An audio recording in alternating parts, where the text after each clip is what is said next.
future for the students and for the teachers. So, that was my point. No intrinsic effect. The technologies help the teacher to orchestrate. That was the first word of my talk. What does it mean by orchestration? It means to set up activities with a group, with a class, and so on. And some of the technologies we develop make this orchestration more difficult. So, another idea here is that it's very physical. It's not about the virtual space. It's about the very physical space. And some people have still an idea of computers that's very kind of, I don't know. I don't know if some of you have been trying to teach in this kind of room. It's impossible to teach. The kids are all hidden behind the computers. It's really a nightmare, no social life. And so the physical organization of the space in the classroom will be important. Now some people say that will be the future. It's a picture taken in England. Again, nothing against the British. For them, that's the future of learning. There's no paper. Why would you suppress paper? Paper is a fantastic tool. The kids don't talk to each other. They don't look at each other. It's very boring. Here we have a new vision of the life in the classroom. And what we see here, we see all the lamps are set up with the way that the teacher put the different lamps. The physical organization of the classroom is very important. But if you are a teacher, you know it. The way you set up the tables change a lot your life as a teacher. So this is the lamp that we've seen. That was the original prototype done with my kids. We did different models, and that's the last. No, that's the last one. That's the one that we are producing now. So we are doing to make a nice lamp. And that's a new idea. Is that we think as a computer scientist, we don't just think about software. We think about the physical organization of the classroom, because as a teacher, it's a key point. We don't live in a big problem. So let me illustrate that with a few more examples. This is a table that we've used. In the middle of the table, there is a microphone array. A microphone array is 3 little microphones. My voice will hit this microphone 2 milliseconds before that one, so the system can compute the angle of the voice, who is speaking around the table. And you see here, the more I speak, in the table there are LEDs, and the more I speak, the more the LEDs turn on. So at some point, it became, if I speak too much, it became publicly visible that I speak too much. You all have a colleague that deserves such a table. It's not a smart table if you say blah, blah, blah, blah, blah. Okay? And the people do it. First they say blah, blah, blah, blah, blah, and then they say, oh, this table is stupid. Yes, it's stupid. But we know in collaborative learning that if someone dominates the other, he's learning, but the others do not learn. So here, can we help the team to self-regulate? This is like a mirror. It's like a mirror. It does not tell you what is right or wrong. It just tells you what you are. In the morning, your mirror does not tell you whether you are beautiful or not. It just tells you whether you shaved or not, whether you feel every time or not. It just tells you what you are, and you have to decide. And so it's just a mirror. It shows to the group how they participate, and they have to decide. So, does it work? We tried with, again, we made a real experiment with 10 teams in 2 different conditions. And there is the amount of speech from the 4th person. And then you see Mrs. Blue. At some point she said, I was speaking too much, I decided to speak less. And Mr. Green said the other way around. The table showed me I wasn't participating enough. And you see that the 3 of them converge to a certain level. And Mr. Blue said, I don't care at all. I don't care. I mean, the table doesn't tell me anything. I decide if I speak or not. So, and this table does not force you to speak. So if we take these 3 people, so we compare, when we show who is speaking, with this table, there is more equilibrium in the conversation. But only if we don't consider the people who says, I don't care at all. Now we are trying to show something more. We use this voice specialist, we try to display what we call the zone of optimal conflict. If you disagree, some conflict is good, but too much conflict can become negative. So we indicate the engagement, the emotional engagement of people in the play. And the last movie, before we start the last movie, so what I'm trying to talk now is about the fact that organizing these activities in the classroom is very physical. That's my argument. And the last example I want to show comes from the recitation section. I don't know here, but in our School of Engineering, you have Physics 1, Physics 2, Calculus 1, Calculus 2, 2 hours of lecture, 2 hours of exercise. And during this exercise, the students have a list of 10 exercises. There are some teaching assistants, and when they have a problem, they raise a hand and they try to catch a teaching assistant. And you will see what's happening in one of these exercise sessions. One guy is raising his hand, trying to catch the teaching assistant. So this is the guy here, the teaching assistant is over here, and the guy is there, doing nothing. They work in teams of 2 or 3, the neighbor is trying to catch the assistant and he's waiting, doing nothing. If he has a problem, he stops. And he's looking at her, and now that she moved up, no, he doesn't want to miss the moment where the teaching assistant will be available. So, and now she comes. And what's happening? We look at this set of these. We look at this. When the students have a problem, they stop. And they spend 62% of the time trying to catch the teaching assistant. Instead of walking, 62% of the time is wasted trying to catch the teaching assistant. So we decided we could do something better than that, and we designed this very simple object. We call it a lantern. It's a little lamp with LEDs again inside. And the color, you turn the light to indicate if you are working on exercise 1, 2, 3, or 4, 5, or 6. And why? Because if some team needs help, but is already exercise 5, and some team is still asking for help on exercise 2, then as a teaching assistant you would better help the team who is late. And the number of legs, so the height of the light, indicates how much time you have been working on this exercise. Because if you start an exercise and ask help, first you should try by yourself. Okay? So the teaching assistant knows which exercise you are working on, how much time you've been spending on it, and then when you need it, you push, it's like a TV game, you push on the lamp, and it starts to blink very slowly and then faster. So the teaching assistant knows for how long you've been waiting for help. And so this is a typical place where you see the lamps here, there, and it's a very physical orchestration. It helps people in the physical space to organize the teamwork by doing something very simple. It just shows what you do and for how long. It just makes visible something that was invisible. We call that modest computing. Like the table before, it shows you how much you speak. That's very nothing. It's not really serious computer science, which you would say. It shows something very minimal, but this minimal thing has an effect. Here, as you see, the wasted time was reduced from 62% to 6%. So what happened is that the guy had a problem, they push on the lamp, and then they continue to walk, instead of chasing the assistant. And what happened is that sometimes one team sees that the next team is moving to the next exercise and say, hey, did you find me? And then the teams help each other more than before. So, in all these things, the idea is to help all these things give a role to the teacher. And in the field of learning technologies, many people have this idea that the teacher should not be a sage on the stage with a guide on the side. You don't have to be the knowledge source. You have to be kind of facilitator of learning. And I think it was a mistake of a community. I think the teacher is the most important person in the room. We pay him very good salary to be there. And when the teacher is passionate about something,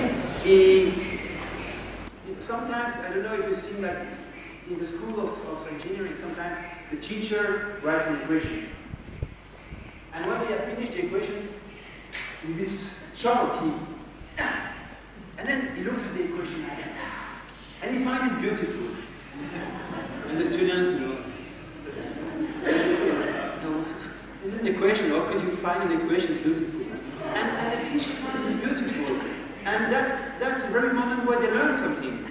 They learn that summarizing the complexity of the world in 3 parameters plays this role of the teacher that tells them what is hot, what is new, what is obsolete, what is beautiful. The fact that somebody is expecting something from you. The machine cannot really expect from you, a human being can only expect things from it. So for many years we talk about constructivism. As if constructivism means without a teacher. And that was a very bad misunderstanding of the word constructivism. Okay? Piaget was a right-wing person. You know, he was not so he said that knowledge has to be constructed by the students. That's true. I mean, I'm not questioning that. But still, there is a driver on the boat, and the technologies have to help. So I'm not a Sarkozy guy. You know, Sarkozy is kind of, and he said, okay, we have to teach dating again and history, and maybe we will not teach Darwinism anymore, and so on and so on. I'm not saying that. I'm not suggesting a right-wing move to the teacher as a very power man. No, I'm not saying that. I'm not saying that he is the driver. He's the guy that can put his passion into the activity. So, should I stop now? I have some more, but I should better stop now, right? Up to you? Okay, let me just explain what I mean by orchestration. It's good. So the orchestration is an easy word, but what do I mean? Actually, if you look at music, orchestration, what I mean by orchestration is that the guy is there with individual activities, team activities, class activities, and he's playing with that. That's the job of being a teacher. And if you look at the dictionary, orchestration doesn't mean that at all. Orchestration is not playing. He's an orchestrator. He's not doing orchestration. He's conducting an orchestra. But orchestration is the writing of the music. So it's a bad word if you want, but people will start to use it. That's some of the word that you what I mean by orchestration is different things. One is the teacher is the driver, like in his argumentation activities, when there is a synthesis, and the teacher in real time try to make a synthesis of all argument brought by the students. The students are impressed because there is a guy there who has managed to do that in real time. He's a driver. It means that we have to design technologies for the teachers which are very flexible. One example, I show you this script about the concept grid. And what happens if one student drops off the course? You use the script, you make teams of 3, and after 2 months, one student leaves the university. And then you have teams of 2. And they come to you and they complain, they say, sir, we have more work than the others because we are 2. And in technology, we have to anticipate this kind of accident. What do you do if a student is leaving? So here, for instance, we implemented a joker feature. So there are teams of 3, let's say Piaget, Vygotsky, and Bloom. And if Bloom leaves, this team can borrow the definition produced by the Bloom person in each of the other teams of the class. So it's not optimal, but at least we can save the teacher, because what should the teacher do is, if it's unfair to leave these 2 kids alone. So the other one, we need to give some more control. Like here you see, in the beginning, my system was waiting that all students have answered before to continue. That's very tough, because if some students are late, the teacher is waiting, and as teacher we have to control time. So at some point, even if 2 people have not answered, the teacher should be able to say, I don't care, I move on. It's not the machine that will tell me how to manage my class. I can always decide over the machine.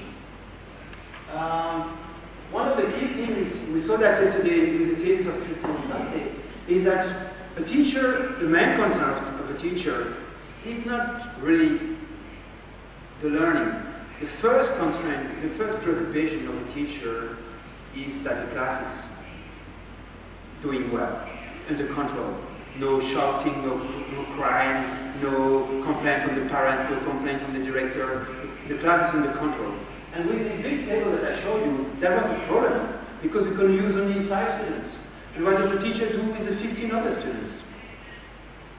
They go outside and smoke. So we had to reduce so that they could use all the students at the same time. We never thought in learning technologies, nobody talks about discipline in the class.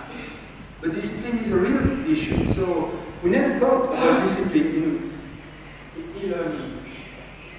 That's what I mentioned. It's not only collaborative learning, it's individual and in class. These methods are quite simple.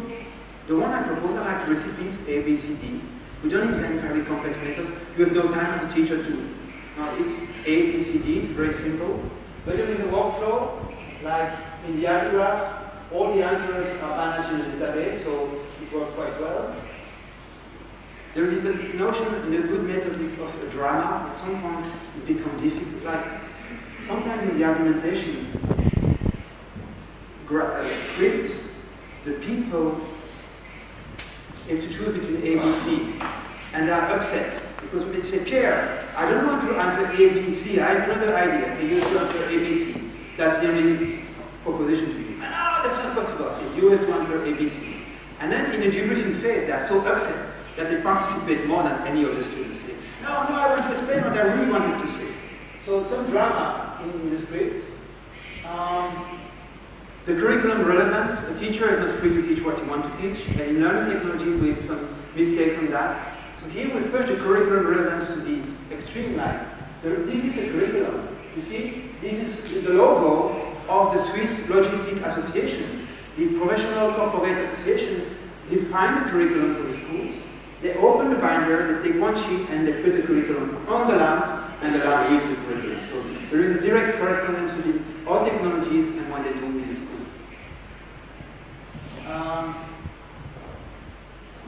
One of the problems for teachers is really managing time. We don't have enough time, and sometimes, sometimes you look at your watch and say, well, it's 10 minutes before the bell, I have no time to start a new chapter. We spend a lot of time managing the fact that our life is divided in slides of, 50 minutes or 2 hours here.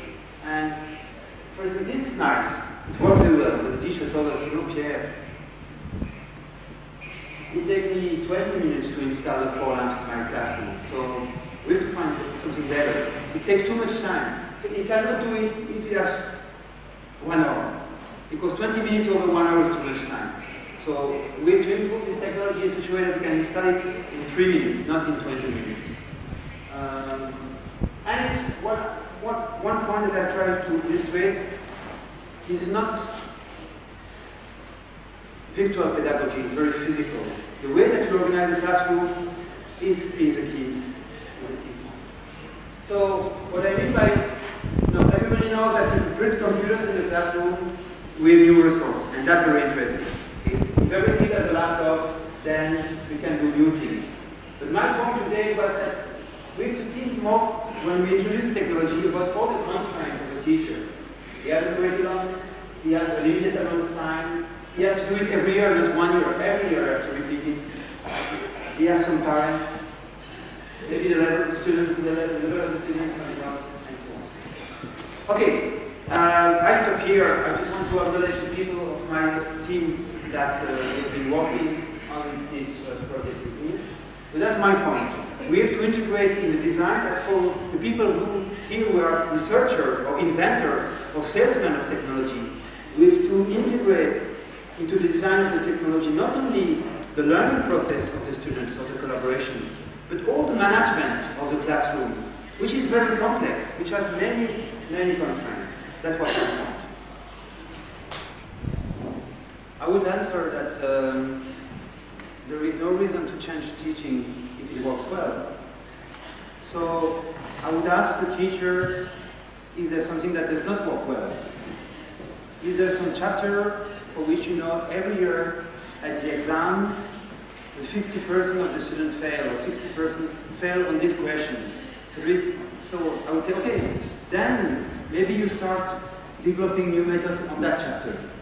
Because there, obviously, there is a problem, so you can only improve that. And so I would not necessarily say that people have to change. I would say, let's start by identifying some topics where there is you are not happy with your own teaching performance because there is a problem at the exam and you want to improve. And then I would say, what is the best activity to improve this? For the student doesn't understand this domain. What would be the best? Why don't they understand this domain? What's wrong? And how could they? And maybe the best way is that you, I don't know, you bring some experience, or you bring some books. I would not say that the technology is a solution. I would say, let's see what is the best solution for this problem. And then at some point it might be that the technology is a factor, but I will not start by the technology. I will say, what is the problem, what is the solution? And at some point, is technology part of the solution or not? Maybe not. Maybe it's difficult to answer in general terms, but maybe I would come with technology at the very end of the reasoning.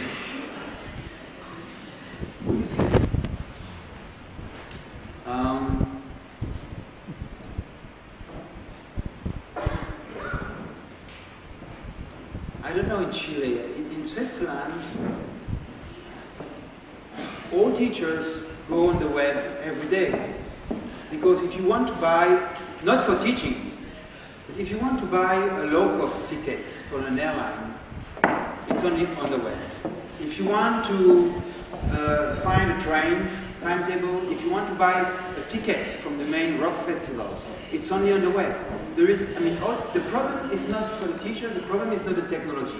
The only way to save the holiday picture is to upload the pictures from the phone to the computer, which is not technically easy. So the problem is not the technology for the teachers. I don't know here, but when a human person needs to go on the web because he needs to check to do it for his life, for his banking account or whatever, to do it. The problem is when you tell them, well, but this is an educational technology. What does it mean, education? I'm a teacher. So really the problem is not that teachers don't like technologies or are afraid of technologies. I read studies about the web generation. There's some claim that the new generation is called a Y generation or net generation. The new generation is a web generation and the old one is not. This study shows this is not true. This is a journalist discourse that young people are more familiar with technology than old people. If you look at the young people, there is the same variance as the people who are 30 or 40 years old. So it's not a technology issue. The question is very practically, if in the classroom the technology makes your life more difficult, you will do it once or twice because you want to be a modern teacher, so you are positive. But if it takes your life more difficult, you will not do it 5 times. So we have to design technologies that really facilitate the job of teaching. That's not an extra workload for teachers. That's what I would say. It's really in the design of the technology. We always said, well, it's because teachers are not so familiar with computers. I think this is wrong.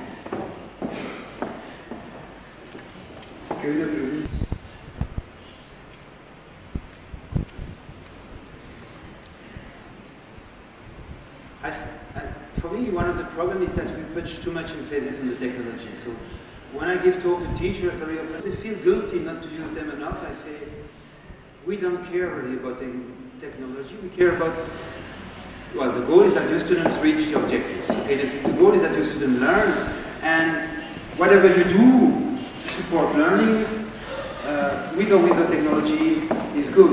And the real obstacle, when you look at the technology we showed, is not really the technology itself. They don't require, the example of I showed today do not require to do any programming. There is no, it's less difficult to use this technology than to send an SMS. So, and this age issue is really, some of our students at UPFL are very conservative. They, for instance, they don't bring the laptop. They refuse to bring the laptop because they think it's too heavy. That's it. They don't want to carry a laptop. They all have a laptop, that's not a problem. They can use a laptop, that's not a problem. But they don't want to bring the laptop to the lecture because it's just too heavy. I really, the idea that the young people are more and the old people are less, and since I'm getting 50, I'm not getting, I'm changing this discourse that I think it's a simplification. As you say, when people find it very useful, they will use it. It's just a question to make it very useful. And okay. Well, I guess that, do you teach here to future teachers how to set up collaborative activities in the classroom? No? Then I think the first thing is that in the teacher training college, the professor of the teacher training college should use technologies, should use teamwork, so that, you know, basically people teach the way they've been taught. That's life. So if they're not used to collaborative learning with or without technology during their own training, they will not do it.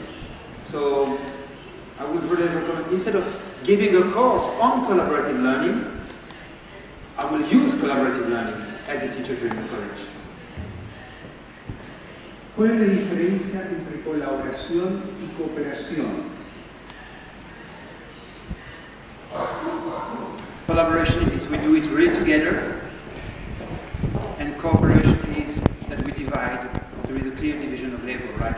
If you have to write a document together, collaboration is you sit in front of the machine and you write together, and cooperation is that you make the introduction, you make this part 1, you make part 3, you make the conclusion, and then you do cut and paste. And so there is a clear division of labor. But actually, what I said today is that if two people sit off the table, there will even be a division of labor. Like one is typing, one is thinking, and then there's a shift. So in collaboration and in cooperation, there is in both cases some division of labor. But the result, the real difference in collaboration is really argue, discuss, and so on. At the end, you have a paper that reflects a shared understanding. You will build a shared understanding of what you wanted to say, and the paper reflects that. In a cooperation mode, when you do cut and paste, then at the end you have a paper, but this paper has not a unified idea behind. It's just cut and paste. It does not reflect the team understanding. So the key difference between cooperation and collaboration is this notion of building a shared understanding of what we do. Now, there are some countries where they do the other way around. Because in France, for instance, collaboration is a very bad word. Collaboration, especially the word collabore, the way the French people during the war were collaborating with the Nazis. So collaboration in France and in the Netherlands is a very negative word, and people tend to use cooperation just as a synonym of collaboration. So, I don't know. First of all, I want to say that I don't have the feeling that Swiss schools have more computers than Chilean schools. Okay?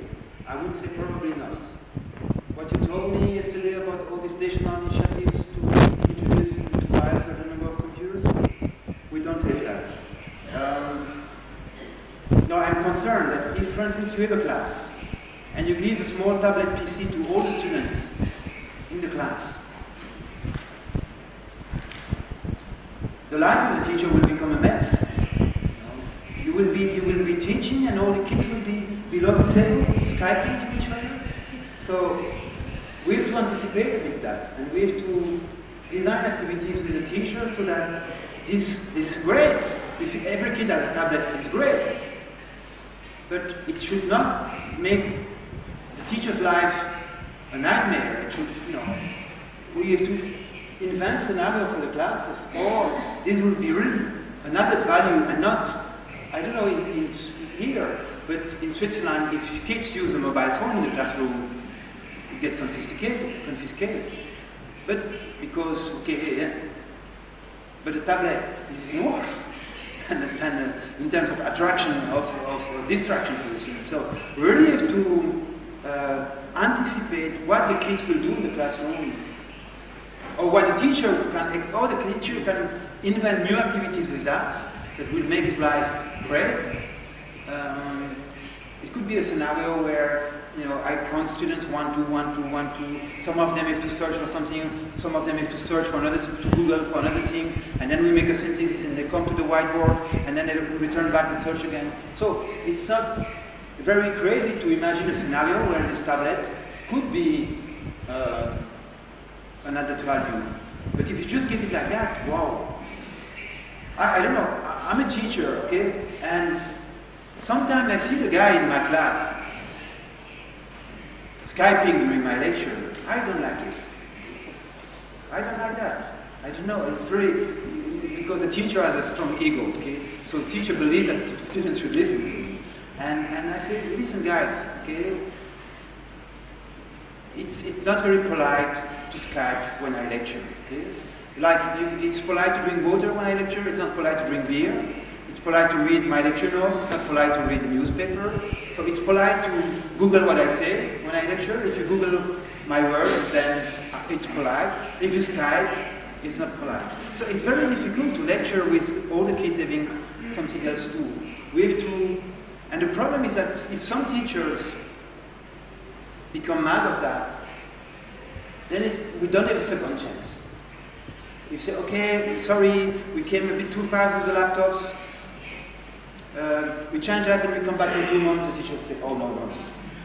So the first trial should be the good one. So we have to anticipate a little bit the scenario, the pedagogical scenario in the classroom. La última dos preguntas. Yeah, I will not start before 2. It's like ski, you know, a good Olympic champion has to learn to ski at 2.5, 3 is too late. And now, actually, in terms of technology, I don't know, in terms of collaboration, Piaget showed that there is a phase where kids have difficulties to collaborate because they cannot take, they're egocentric. There is an egocentric state where they cannot take the viewpoint of somebody else. But from 5, we should use teamwork, and no, I don't see any reason why not to use technologies at any time. I don't know here, but in Switzerland, technologies are quite easy to introduce in the primary school. Not in the secondary school, because in the secondary school, the curriculum is very constrained, it's very tight, and then you have the final maturity exam that make a lot of pressure on everybody. So in primary school, we have a bit more freedom. Okay? In secondary school, it's very difficult. And then at university level, it depends. You know. Any professor does whatever he wants, you cannot control them. But, so the age is not a limitation factor, I don't think so.